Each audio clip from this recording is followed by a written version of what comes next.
I want to share something we've recently started using, a new app called Beef Hub. It was built by cattle haulers for cattle haulers, and it's full of the info you actually want and need as a driver. They're constantly updating it with the most current details for the places that we go every day. If you're in this line of work, it's worth checking out. Use my referral code RURAL when you sign up and let us know what you think.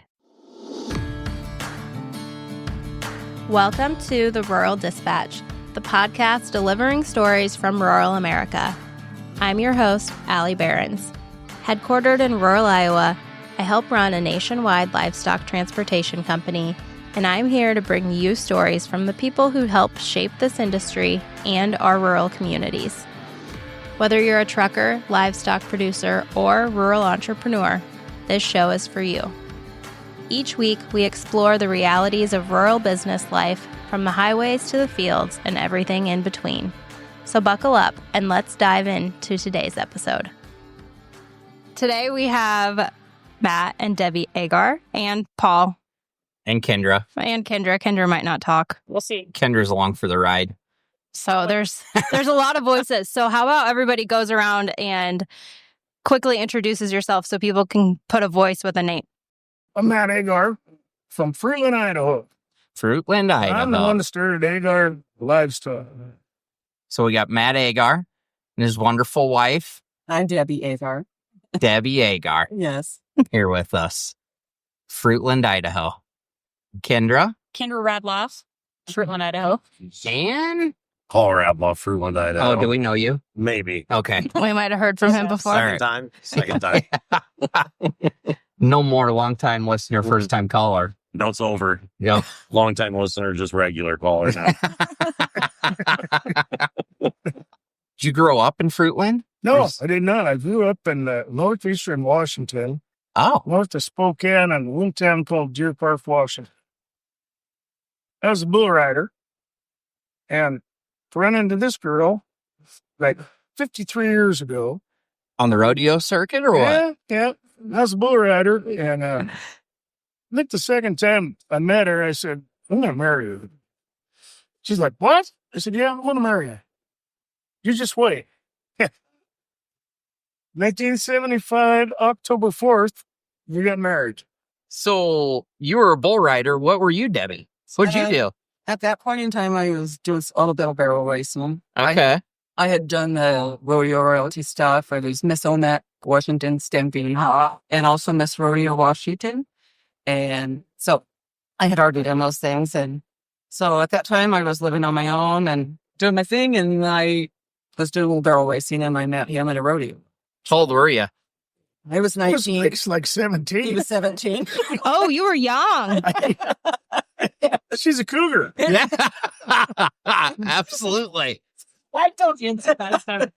Absolutely. Oh, gosh. Anyway. Just knew. Yeah, So you're well, in Washington at this time. Yeah. Yes, we both were originally from Washington State. Got together. Yep. You stay in Washington for a while then? Yeah. Yes. Like a, In 1979, we moved with his family to a family ranch in Huntington, Oregon, and that was when we first moved to Oregon. We were there for several years until he decided to buy a cow trap, and that's how the whole cow fucking thing So did you went to ranching then Yeah, in Huntington? He and his family had always been ranch. They were cattle ranchers when I met him. So that was their family. Okay. Yeah. and we were flat broke. And I said, I'm going to buy a cow trap. I'm tired of this. I'm Tired of ranching. tired of forking the saddle all day for no money. So I bought a one stack Mack cab over truck and trailer. What year? It was a 1974. Had a Mack motor in it, and it had a 13-speed transmission in it, and Mack rear ends in it, and hauled cattle up to Washington out of Treasure Valley all the time. And so I'd go across Horse Heaven Hills, and my top speed going across there would be like 25 miles a minute. And so I bought a brand new truck in 1989, Peterbilt, 3406B. I'm going to stop you for 1 second. So the truck was a 74 It Mack. was a 74 Mack. What year did you buy that in? What year do you think you bought your first truck? 1978. Anyway, Right around there. it didn't have no air Get the conditioning. area. Yeah, it didn't have no air conditioning. And our oldest son was, So you had kids at this point, yeah. or and a kid. They had one. Is that the best? no, they had like, Two by then. no, they had 3. So remember, Deb was a little kid and he ran around the house and kept a can of beer out of the refrigerator in the shack where we had a refrigerator, and he was running around the yard. And my Uncle Dick, we called him Whitey because he was a great white shoes. he goes, "Hey, that kid's got a beer." And he ran around the yard. And when I caught him, he had just kind of got the top popped just a little bit. And he had half of it sucked down all of it. Yes. But yeah, we had three little boys, and I went trucking, and I'd take them with me. Was your family still ranching then? Oh, yeah, they're still ranching. Okay. And But we moved off the ranch when he started trucking all the time. Yeah. Because he couldn't come home to the ranch. It was too difficult to do that. Oh. So we would have to go down to the What? shop I mean, to was there see a him. trucking background? What made you decide to go? My dad, when we lived in Washington, had logging trucks, and that's where I learned to drive truck. Okay. So he had logging trucks. And yeah, I was a little far-fetched from hauling cows, but I got it figured out pretty quick. Well, it's pretty easy. You got the hardest part of it down, and that's Yeah. being around the livestock. Yeah, true, yeah. Before my dad passed away, he always said, back when he started trucking, the livestock truckers, the truckers came from the farm, Yeah, and there wasn't enough room for them on the farm. There wasn't Yeah. enough money to be made. So the next best option, they could still be around livestock, was to go haul cattle. and I pulled for Rod Owens and Hillcrest quite a bit of the time, and Rod's crew, they all came out of South Dakota and Nebraska, and they all grew up on a farm or a ranch, so they knew how to handle livestock, but they figured out how to drive a truck after a while, That's the easy part Yeah. for some people, I guess. So you bought your first 1974 Mack. Now, did you have your own trailer? No, I bought truck and trailer. I paid $25,000 for it. Truck and trailer and a back underneath. What was the first trailer? Was it a pot? Yeah, it was a Merit. It was a 28-foot Merit trailer, and I had the box on the truck was a 28-foot Cotam. That was trucking trailer. truck. It was built in. The Cotam was built in Boise, Idaho, by Western. Western Trailer. Yeah, they built cow trailers at that time. They called them Cotam. So, okay. This is different than what I was thinking. So it was a truck with a box Yeah, it on was it. a truck with a box on it. Trailer behind it, and everybody go, "Hey, sheep hauler." I'm like, "I'm not a sheep hauler, you son of a bitch." Yeah, exactly. Because we went to California all the time. We were in California a lot. Right. So how old were you think, at that time? 32. Had to progress from there. Yeah. And I bought that Mac because wore out. I'm pretty sure the guy I bought it from thought, "Oh man, this kid, it's going to blow up on him and he's going to be flat broke." So I put like $150,000. Little did he know you were already flat broke. Yeah. It didn't even matter. Yeah. It was like, listen, bud, we can't be in any worse shape than how we worse already you can go. are. So, I went and I found a Freightliner in Portland, Oregon. It was a 1981. And so I had him stretched the frame on it, and I put the box on that, and I ran that for a year and a half or 2 years. So, and then I finally hit the bullet, and I'm like, this is no good. And it's like beating myself up. So I went and I bought a brand new Peterbilt, 379, 2406 cab, 15 over, and I bought a brand new trailer at the same time. So I find myself going across Wyoming, 3 o'clock in the morning, and I'm like, "Man, you are the stupidest son of a bitch. You got these payments." This is back, in 1989, payments of $3,300 a month. You got a wife and 3 little kids at home, And one of them wanted to ride motorcycles all the time. It was, oh man, I can't stop. I can't even take a nap. It all worked out. So, like when you started, you were kind of running north and south, essentially. Yeah, I ran east a lot of time in the winter You for did? nothing, just so I can make a truck. Okay. Buy groceries. And then you just turn around, come back. Yeah, turn around, come back. Yep. What was the interstate system like? You know, it was pretty good. I mean, Was it all interstate? Yeah, it was all interstate. Yeah. Okay. 80 was good going across Wyoming. Unless the wind was blowing. Oh, so I mean, some of the truckers we've had on before, they'll tell us, yeah, it was good till the wind was blowing. Then we were doing like 38 mile an hour. Yeah. But when I got that first brand new truck, Henry Dalton, I'd run a 10-foot ago. Henry had a cat load on his truck. And so I ran into him up on the low southern hills one day. And I'm just smoking at the office because this truck made a big deal. And he goes, how fast you going? I said, 55. He goes, how fast you go across here in that old mat? I said, 25. We over doubled our speed. Like, wow, what changed, Matt? You're really getting here fast these days. I'm like smoking out of the stacks. But I bought that truck, brand new. Straight pipes, all the chicken lights on it. I had a lot of them on, but I was still a kid. They cost $89,000, something like that. 3406B on it. Old mechanical. Oh, mechanical. Just if it fucking broke down, you could fix it alongside the road. This truck ran like a red tape. One time I'm going to Soda Springs, Fish Creek area, and I passed these two reefers, and these guys are on the radio. I go, man, look at that cow hauler go. Oh my God. Well, all at once, this truck just stopped. I mean, I thought I blew the heads off. I mean, it was turned up, and it just made a big kaboom and stopped. And I'm tired as hell because I've been running, and I'm like, I wonder what it was. Oh, I think I know what it was. Well, it was a little magnetic deal that shut down, and you turn the key off. No, it shuts it down. Oh. Well, it went haywire. So I jumped out. Yeah, I figured out what it was. I got a 96 branch. I took that cone off there, took the vice grips, broke that heel off there. So I got back in it, fired it, and I took off. The top of the hill. I passed these guys again, and they're like, oh man, bull hauler's going again. I mean, that was the thing with the old mechanicals, though. Yeah, like, I know. You could just fix them. Yeah. Now, like, you get a check engine light. Yeah.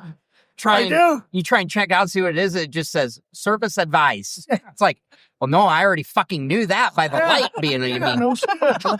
You didn't have to tell me. I guess that. I mean, even like, back in 06 when I had my Acer, you could, with the cruise control button, if you counted how many times the check engine light flashed, then you get in the owner's manual, look it up, and you're like, you'd have to count the flashes. Okay. Yep.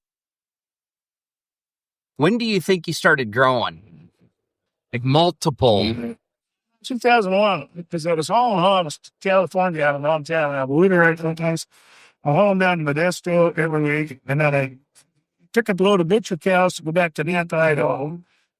Now I'd go to Colorado again, but I was coming through Sacramento and rush hour traffic one day, and I was pissed because, I'd leave a space.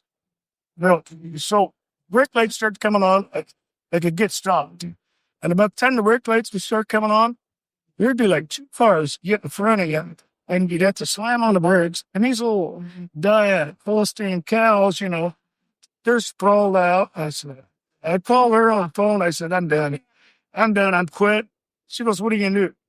I said, I'm going to dispatch. I said, I already got planned. So we've already had another trailer at a guy doing Preacher George is pulling each other. And so I just got on the phone, and when I got home, I started lining up guys and lining up loads. Boy, it went. At my office in the old mud room. At your house? Yeah, at her house. And she was working for the doctor still, medical secretary. So I'd sit down there and I'd write everything down. And then on Saturday, she'd do all the billing. It was like, this is tough. And I'm like, quit your job. Just come to work for me. That's how it That's started. how that went. That's how we both ended up doing it together. Yeah. Yep. How did that go? It went really quite well. I mean, it was much easier for me because I was working like really long hours all week long at the medical office, and I spent my entire weekends doing billing and all that stuff. So, I mean, it was really getting to be a problem. And he said he was going to hire someone to work in his office, and I'm like, what about me? Yeah, I can do Let's that. hire me, and I can leave the other job, and that worked out really well. It really did. It made it much easier for him. Yeah. Because it freed him up to do. I was making out these freight bills by hand. He did it all by Faxing. hand. Yeah. I'm sure people are going, what in the hell? Yeah. So Does this guy have a it computer? upped the professional part of the business, and it made it better for him because then he could dispatch trucks and set up loads and do all that stuff without having to deal with the paperwork, because I did all that. Yeah. Paid the trucks, Do you feel did all like the it was billing. similar? That's really how it went for us, too. Yeah, I mean, very it similar. was Saturdays or before work. I'd get up and, Yeah. enter loads. And, Jobs. yeah, I Mhm. was. Yeah, so she was commuting yet. I lived in Carroll, Iowa. She lived in Omaha in an apartment working for Producers Livestock. Okay. Yeah. She was in finance or credit.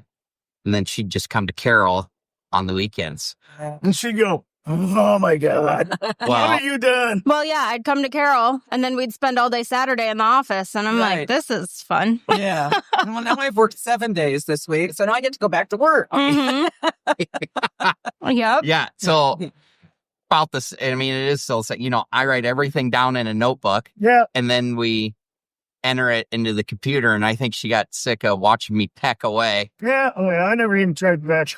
She's like, can I just do that and save us a whole bunch of time? Yeah. Yeah. And it does make it faster, and it just more efficient and just more professional. And Absolutely. then just from there, we just kept growing. And, then he decided he was going to buy trailers.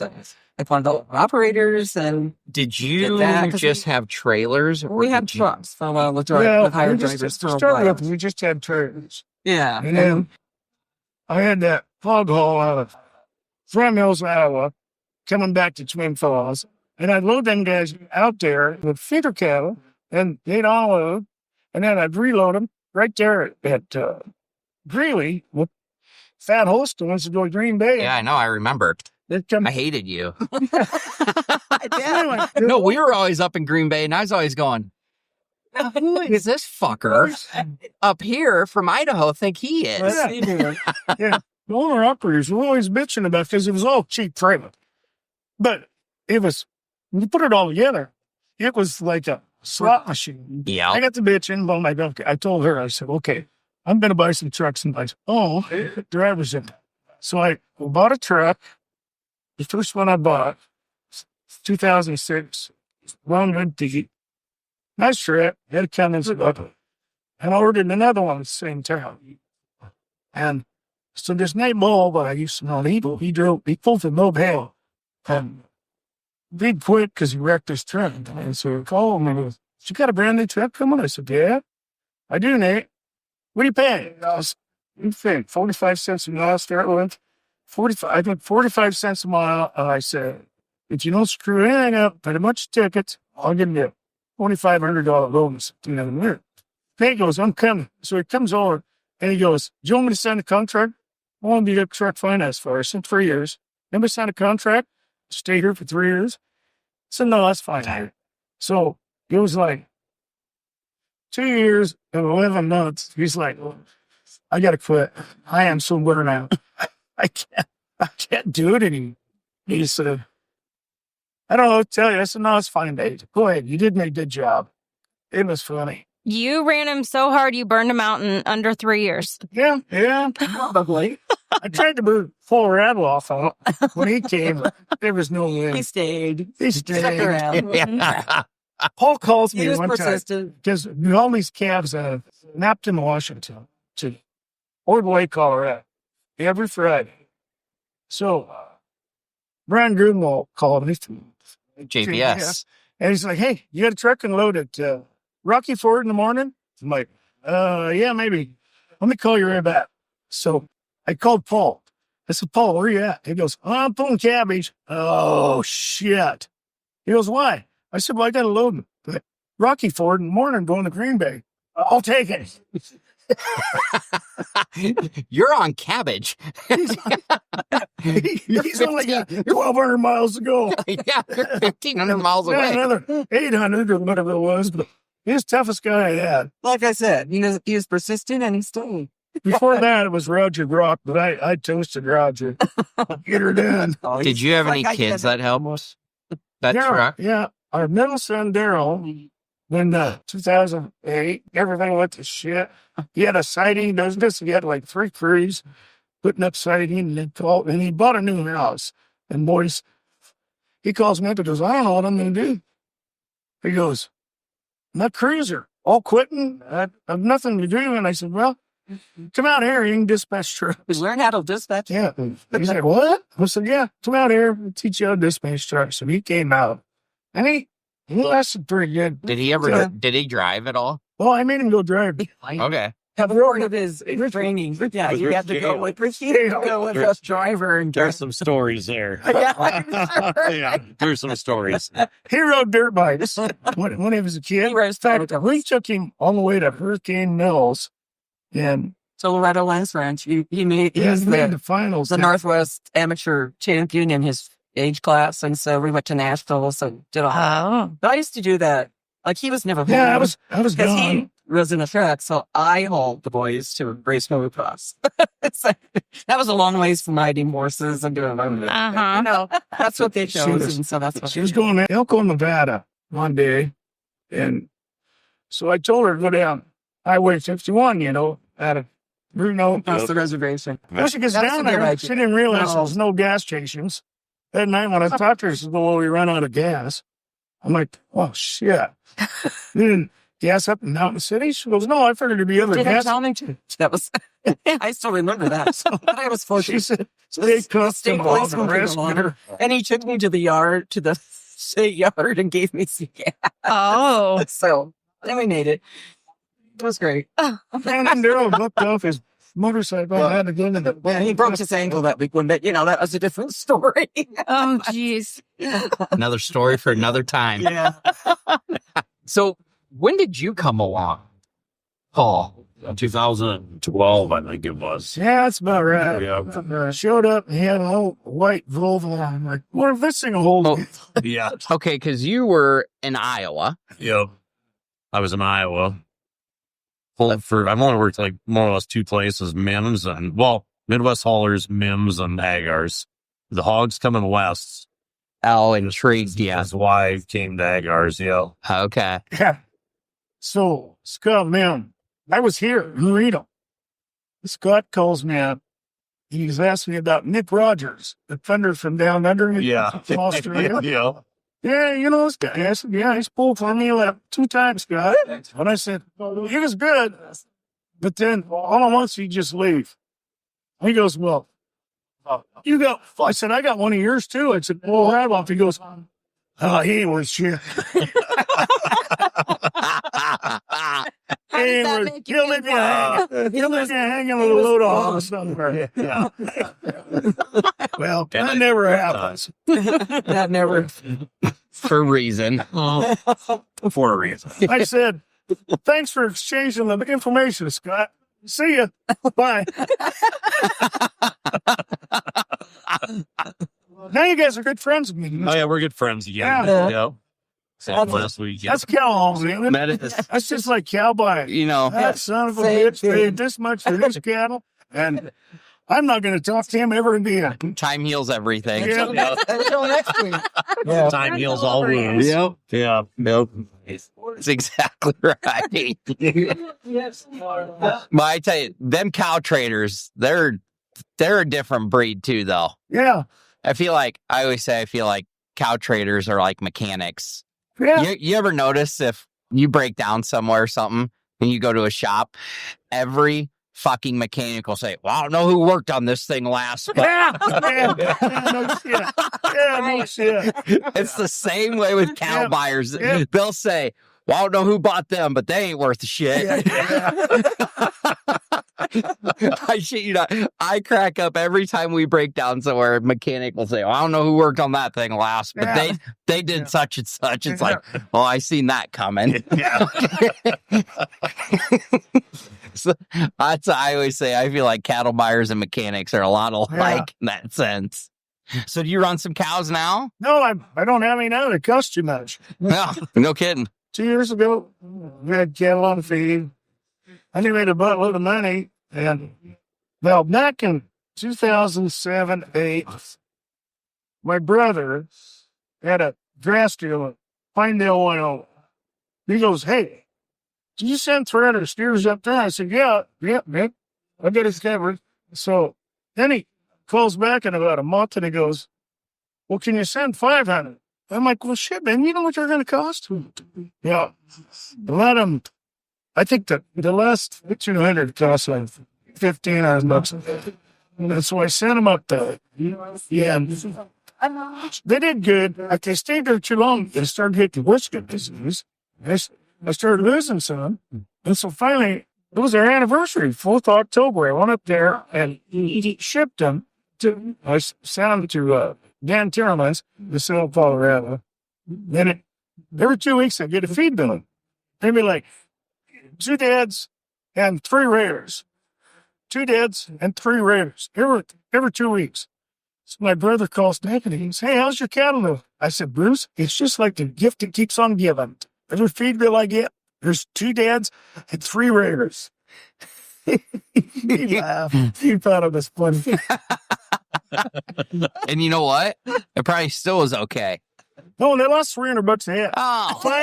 500 head of them lost. Like, yeah, because the market went in the tank. I was just kidding. And so then Dan Sherman goes, hey, maybe we ought to go along on the board. So I did. Yeah, shit, I'll get a margin call for $100,000. I'm like, shit. I told Debbie, I said, they're sending me out a check for $100,000. And so then about 2 months later, get another one for $100,000. And I said, well, send Dan a check for $100,000. So she did. And then finally, the market turned around and the board started going up. Yeah. And he goes, man, we just about upside down over underground. I'm like, do not tell me that. Because I said, if I tell my wife that, I'm going to go swooping in the tack rate. So anyway, it turned around. We got about half of that. So, man, what a learning experience that was. Like all lessons. Another hard lesson learned. Another life lesson. A good tax rate off, We're just really having fun, ain't we, at this time? Yeah. Yeah, why do we keep doing this? I feel like I say that a lot. It's just a write-off. It makes you feel better. Yeah, feel better. you Yeah. can kind of boost yourself up a little Yeah. bit with that. How did the transition take place where you decided you were over it and ready to part ways with the trucking? Paul was dispatching. Well, so Paul was an owner-operator. Yeah, but then he goes, I want to dispatch. And I'm like, well, come on, buddy. Well, I fucking hate it. I hate it. You're I'm off. sick of it. You're in. You're in. I'm out. Yeah. Well, and that's what I told Daryl when Daryl came over there in 2008. I said, you can come over here or else I'm getting rid of all this shit because I am shit full tired and dealing with it 24/7. Well, at that time, it was he and I, basically, we're still running it, just us. They were running out of our Yes. house still. We had some assistance with some of the bookkeeping, but he was on the phone 24/7. Mhm. So we'd go to Hawaii on vacation. And the time change, my phone would start ringing at like 4 o'clock in the morning. Or, yeah, Mhm. like 3:39. Yeah, right yeah. now. Yeah. And people were with us like, can't you shut that son of a bitch off at night? It's like, well, no, not really. No, that's not how Yes. that works. It's almost better to just vacation with other dispatchers sometimes because you're all in the same boat. Weren't you buying dinner once in Hawaii and your credit card didn't work because of Yeah. What was his name? One of the drivers Raphael? had Raphael. worked in on his pickup and charged it to Yeah. the credit card. Yeah, Oh, definitely. no. They shut our credit card off and Yeah. on vacation. But no, it was just things like that got to be old. You know, it Yeah. was just, Wearing. yes. Yeah. Yeah, definitely. And how did you deal with it as a mom? Because really, when somebody's gone all the time. She beat me every night. Well, she wanted to. I could see it. Yeah. I could see it. Yeah, I mean, it's almost easier when they're gone on the road than when they're there, but on the phone all the time. And it kind of got that way, like when it was gone all the time, then the boys and I worked out what worked for us. Yeah. So then when he came home, It kind of throws off the whole disrupted the dynamic. routine of, you know, who's Mhm. practicing at the motocross tonight and who's racing bicycles and who's going to take them and who's picking you up. Oh, if somebody wanted to play baseball. But, you know, I handled that stuff. And so then when he was home, it made it difficult because he would try to help and it just kind of messed up everything. Yeah. So that part changed when it was just dispatching because they were getting older right then. Yeah, but I couldn't sleep at night. Right. And it just I come home, it made it you know, hard to have I'm like there at home, dispatching. When I go to bed, and I'd wake up like 2 hours because, you know, I had 8 hours sleep, it's time to go. It's, Mm-hmm. Absolutely. that went on for a year, I guess. I wake up every 2 hours, hit up, walk around the house. it was an adjustment It's- when he made the yeah. decision to not do that. Like just like other things that you do in your life. Like then we went into the cattle industry or, you know, we had already been kind of involved, but had cattle and had a ranch and everything. And now we've sold that. And so it's kind of in the next transition. Yeah, what are you doing with your time now? I'll try to play golf, but it's not very good.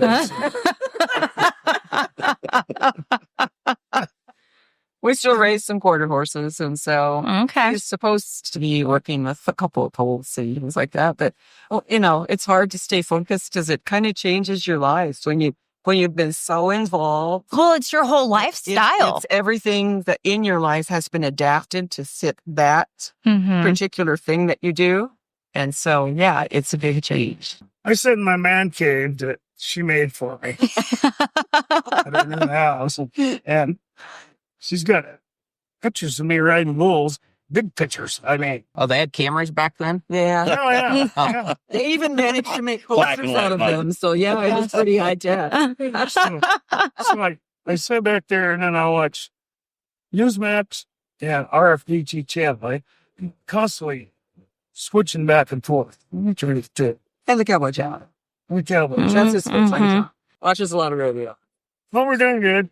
And I'm very grateful that Paul came along and was driven and interested because our son decided he really didn't want to do that. Wanted to go back in construction. So, you know, Paul came and he was motivated and wanted to do it. And it all worked out the way it Yeah. So Paul's been great. he has. And now we have Kindra too. And we're just very thankful for them. Yeah. So, and actually, we're all weird things. We're neighbors now where Yeah. we live. Oh, I don't think I knew that. Yeah, Yeah. they live behind us. So we don't live very far apart. So we see them. Yeah, like, So it's yeah. great. When Paul was going to Kindra, and Paul had several girlfriends. It's going to be Paul's honest Christmas Abe right parties, now. That's why Yeah. I caught her in that hallway, and I'm like, "Are you a gold digger or are you for real?" Paul had I some was- questionable. I was worried about it. Relationship. Yeah. You've been involved on some of my questionable relationships. Yep. She's Yeah. for real. Yeah, we've been along for that. Yeah, ride. you've been along that ride. Yeah, you and Pope and yeah, Vegas. Yeah. But this time it's the real deal. It's the real deal. I love it. Just like a dog. I'm glad you finally had to ask the question, are you a gold digger? Paul finally got his shit together. I wasn't going to ask Paul because he went, "Oh yeah, she's fine." I think it's really humbling when your kids say something along the lines of like, "Is it okay if I see him as more of my dad than even my own dad?" That says a lot. I just said, "Yeah, just love him and Mhm. he loves you." Well, Paul is no stranger to taking in kids that aren't his own and loving them. No. It's good for me. I think that says a lot about a person. Absolutely. Well, there's no doubt we've developed a lifelong friendship. Yeah. 100%. Yeah. Yeah, all of us. Yeah. And it keeps growing. Well, Yeah. you know, there'll be some mornings. It'll be like 6 o'clock in Iowa. And would be 5 o'clock in Idaho.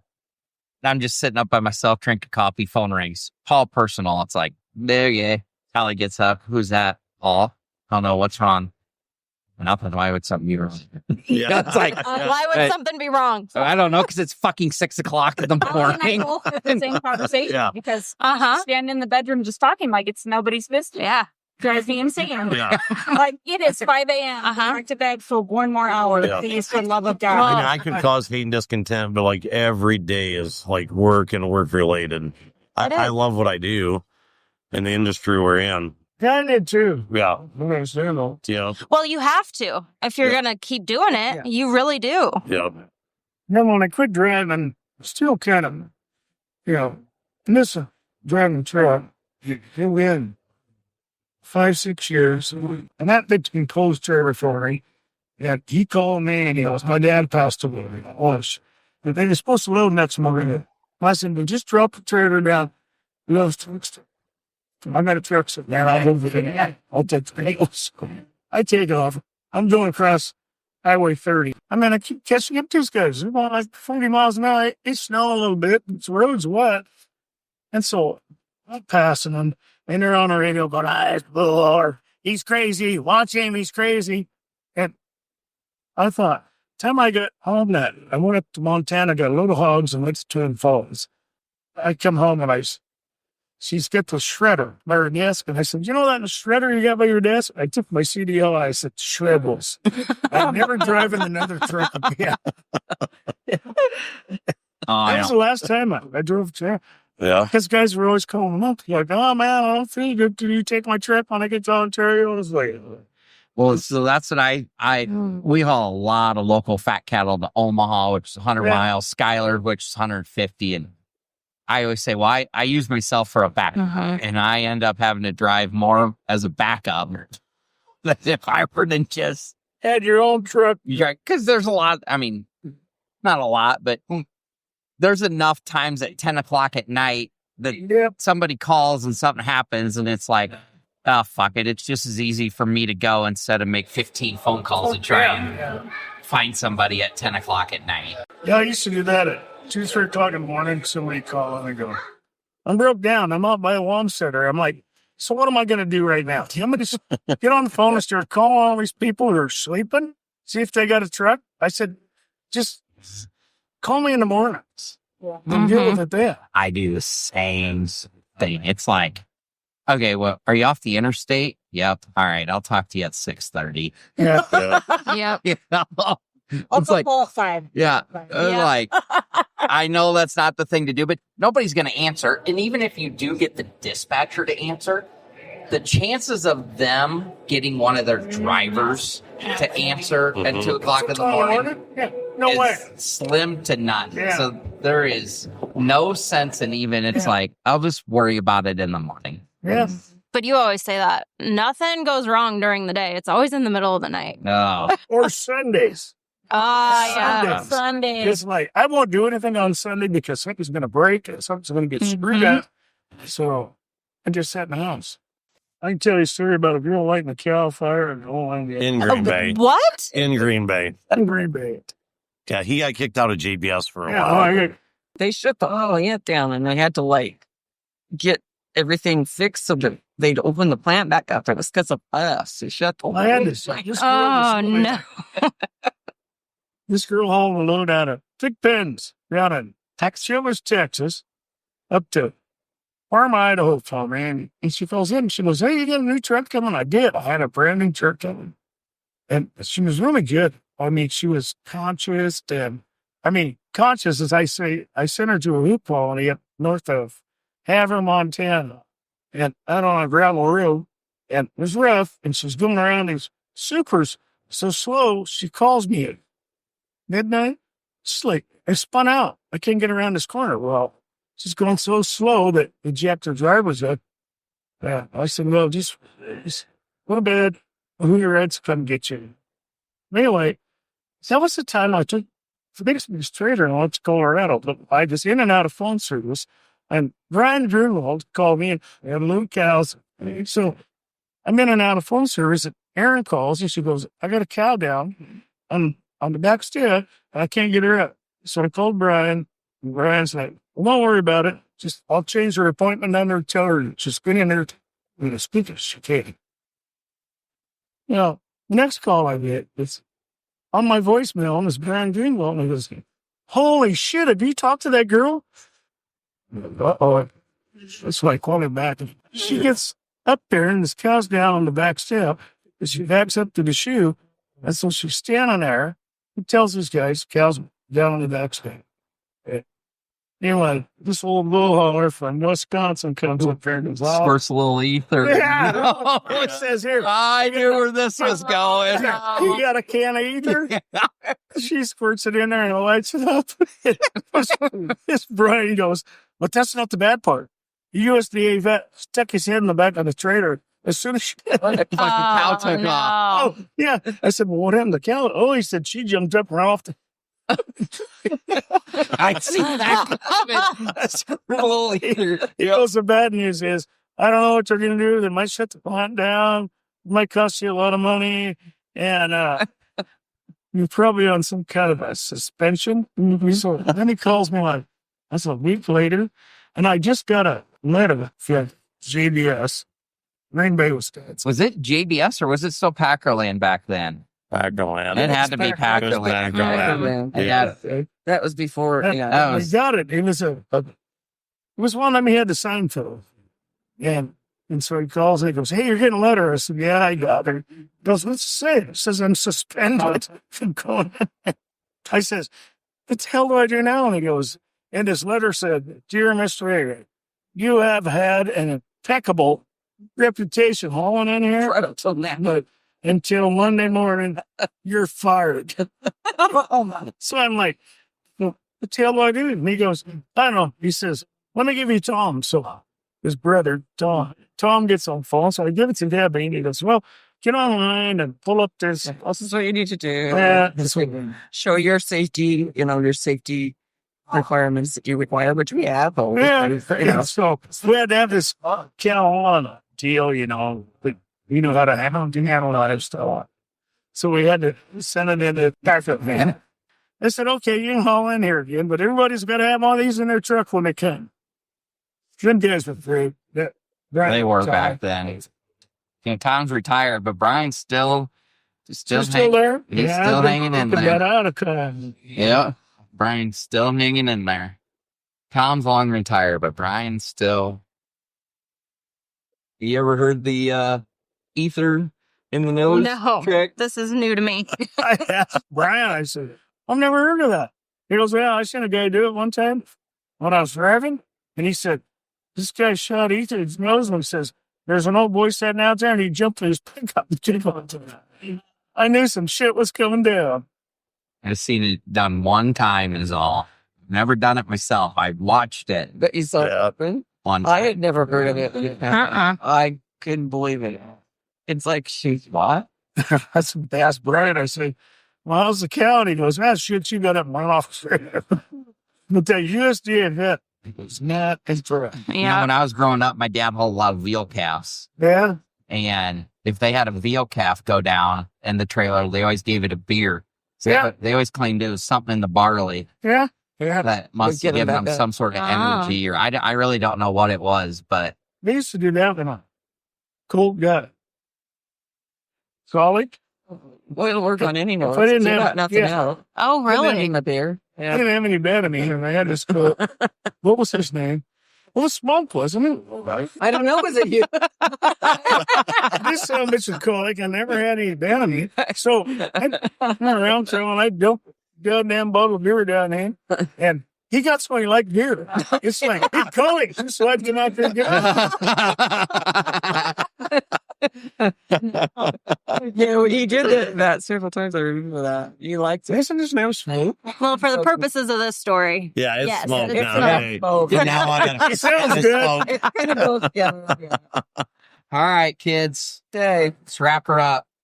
thank Matt. you guys. Thank you, Debbie. Yeah. Thank you. thank you. Great to talk to you guys. Thanks for tuning in to this episode of the Rural Dispatch.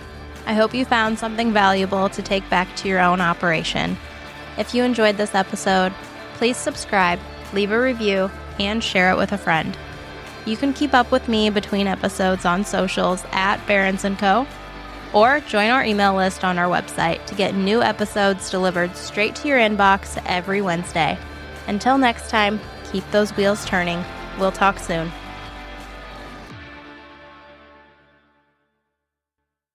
Really quick, I want to share something with you that keeps me on top of my game. It's no secret that Smoke and I don't drink like we used to. So these days, even if I have just one glass of wine, I'm feeling it the next morning. I started taking Z-Biotics before nights out with friends or a date night when I know I'm going to have a drink or two. And I'm telling you, it actually works. I can still enjoy myself and not feel like garbage the next day, which absolutely matters when, let's be honest, every day is kind of a work day around here. If you want to give it a try, use the link in the show notes or enter rural at checkout for a little discount.